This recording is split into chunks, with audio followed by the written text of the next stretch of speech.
Hello, it's Monica from Crafting with Quilling Lady and welcome back to my channel for another personalized project. In today's video, I'm going to show you how I created this very special birthday card for someone who loves Aikido. If you would like to create something amazing, I do encourage you to personalize your project. So first I use my canvas workspace and I design all the elements that will create the card. So here, as you can see, I use 300 GSM wide multi-purpose card and I cut the biggest shadow. And that will be the card base. And then using darker blue color card, and this one comes from LIDL, I created the shadow for the name of the recipient. And if you do have anyone in your family that likes sports, I think this idea would be perfect. And if you have Canvas Workspace, you can download any fonts that you like, but you always have to make sure that they are royalty free if you want to sell your projects. But if you use them for your own purpose, that is absolutely fine. So now, here is the name of the recipient, and again I use that 300 GSM wide multi-purpose card. So I thought that would be the best way to make sure all of those elements will stand out. As you can see, sometimes my ScanNCut machine just leaves a tiny bit, so I use my scissors to cut it off. Super quick and simple. Have you ever created a card in the shape of the name of the recipient? If you haven't, I have to admit that it is a lot of fun. And I also think that would be a perfect idea for masculine cards, which are usually pretty difficult to create, right? If you haven't seen the golf card I created last week, the link is at the top right corner.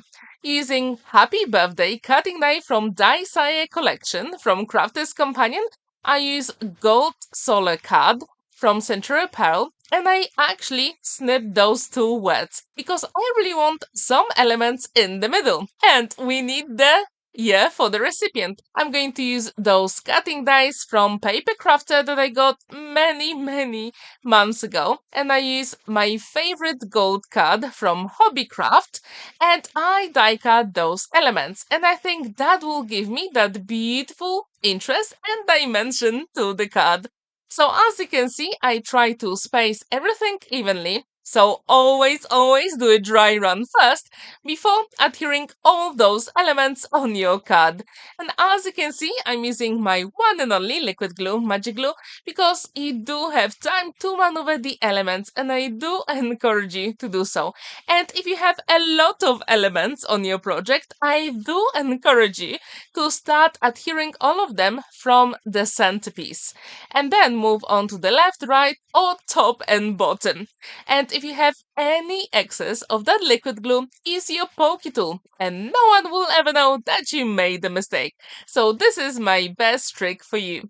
So now I'm going to put that happy at the top and birthday at the bottom. So to be honest, that card could be finished by now, but I thought, no, let's add something very special because in the end, this card is for someone who likes Aikido. Do you like any of the martial arts sports? If you do, please let me know in the comments which one is your favorite. So when these elements are ready, I thought, no, I need something special. So I use black card and I created an SVG file and I use my ScanNCut machine again and I created a person doing Aikido. So I thought that would be perfect. And you can always use silhouette stamps or cutting dies to create amazing projects. So I do encourage you to give them a go. And if you do have ScanNCut or Cricut machine, that would be perfect option as well.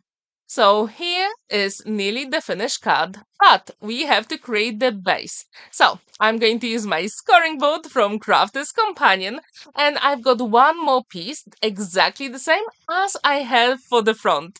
So I'm going to place it here, create a scoring line, then we have to fold, burnish, and adhere using a liquid glue. And whenever you do it, I do encourage you to actually be patient and make sure the glue is set properly before you move on to the next step. So you can always use a bone folder or scoring tool to burnish that line and that will be perfectly fine. The choice is absolutely yours. You can always use your scissors. However, I always get the better result with a bone folder. If you do have your favorite, I would really like to know. So please let me know in the comments down below. So when this is beautifully folded, it is time to adhere the front of a card. And to do it, I'm going to use my, you probably guessed it, one and only liquid glue, magic glue. I absolutely love it for any card making because it is a book binding glue. So when it sets, it's there forever. So when this is ready, I'm going to put the front of a card. And as I told you earlier, I'm going to create that person, the silhouette. And I'm going to do a dry run first because I really want to make sure the cut is beautifully finished. And it's always a good idea to actually burnish your cut inside as well, where the top flap is, because this way everything will be professionally finished. And what I also really like about this cut, it stands proudly on a flat surface. And you can also create an envelope, but it was fine and it went into, I think, 7 by 7 inches. So there is plenty of space to write your message, and now you can see the silhouette I created using my ScanNCut machine. Super quick and simple, but let's add a little bit of dimension. So I'm going to use double-sided foam adhesive because I thought that would be even better. I know in camera you probably don't really see a massive difference, but in real life it is beautiful. So if you can put any dimension on your card, I do encourage you to do so. As it is a masculine card, I'm not going to add any gems or pearls here. To be honest, I really wanted to add some blue ones, but I thought no, I can't do it. Let's just maybe save them for the next project.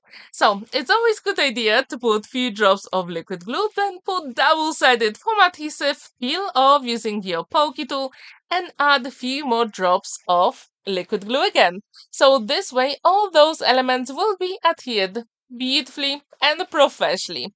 I wonder how often do you use Canvas workspace to personalize your project? If you haven't tried that yet, I do encourage you to give it a go because to be honest, the possibilities are endless and you can create anything you want. But if you want to create a card with the name of the recipient, like in this case, just check the license for the fonts. So now it is beautiful and I didn't see any of the double-sided foam adhesive on the back. So the card is complete. Please let me know, what do you think about this? Do you think the person would really like to receive it? The one who likes Aikido? If you have better suggestions for masculine cards, please let me know in the comments down below. Thank you so much for watching and spending that time with me. Don't forget to like this video, give it a thumbs up and subscribe to my channel if you haven't already, and hit the notification bell because I've got more videos coming your way. Have a wonderful day. See you in my next video. Bye for now.